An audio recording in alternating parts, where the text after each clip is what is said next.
Welcome to a professional development session for Ways of the World, 3rd edition. I want to start by thanking you for choosing Ways of the World for your AP classroom. Our goals for today's session are to make sure that you are well prepared for using Ways of the World in your classroom.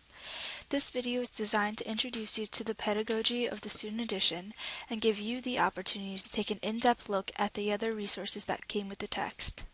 As we're going through the book, I encourage you to create a plan as we move through this presentation. We're also going to explore some resources beyond the textbook to use in your classroom.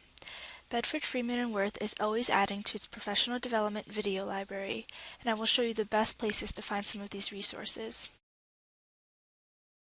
Let's start by taking a look at the program as a whole. With your adoption, you will receive all of the materials listed on the screen. Please note that some of these materials are add-ons for an additional cost. If you're interested in adding these to your purchase order, please reach out to your sales rep. We'll start by taking a quick look at the AP course and exam. Before you begin teaching an AP course, head to AP Central on the College Board website. From there, you'll be able to navigate to the AP World History homepage. Here, you will find a lot of documents to read through, including the AP course description and teacher's guide. You'll also find video modules to watch. The course description contains an introduction to the course overviews, standards, and information about the exam with sample questions. The AP World History course is structured around themes and concepts in 6 different chronological periods. These periods are approximately 8000 BCE to the present. There is technological and environmental transformations to 600 BCE, organization and reorganization of human societies 600 BCE to 600 CE, regional and transregional interactions 600 CE to 1450, global interactions 1450 to 1750, industrialization and global integration 1750 to 1900, and accelerating global change and realignments 1900 to the present. Within each period, key concepts organize and prioritize historical developments. Themes allow students to make connections and identify patterns and trends over time. Some historical thinking skills include chronological reasoning, comparison and contextualization, historical arguments, and historical interpretation.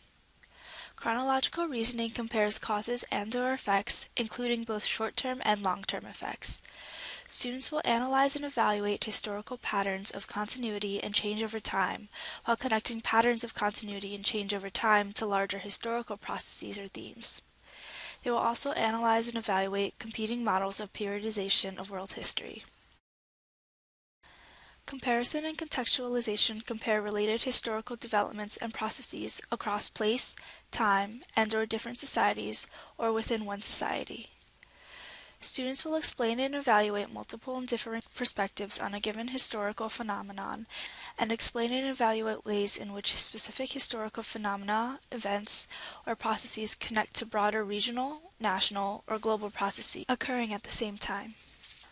Crafting historical arguments from historical evidence gives students the opportunity to analyze commonly accepted historical arguments and explain how an argument has been constructed from historical evidence. They will construct convincing interpretations through analysis of disparate relevant historical evidence and evaluate and synthesize conflicting historical evidence to construct persuasive historical arguments.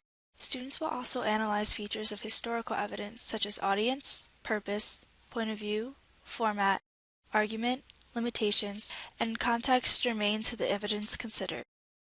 They will be able to make supportable inferences and draw appropriate conclusions based on analysis and evaluation of historical evidence. Historical interpretation and synthesis is an analyzation of diverse historical interpretation.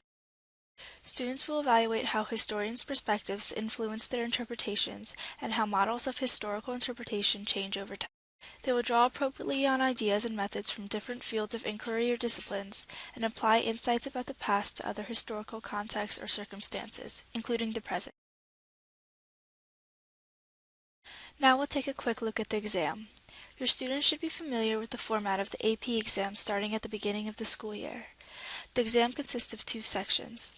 The first is multiple choice and lasts 105 minutes. There are 55 multiple choice questions and 4 short answer questions. These make up 60% of your student's score. The second section is focused on writing and lasts for only 90 minutes. There is one long document-based question, or DBQ, and one long essay. These make up the remaining 40% of your student's score. In our next video, we'll examine how the student edition will prepare your class for this exam.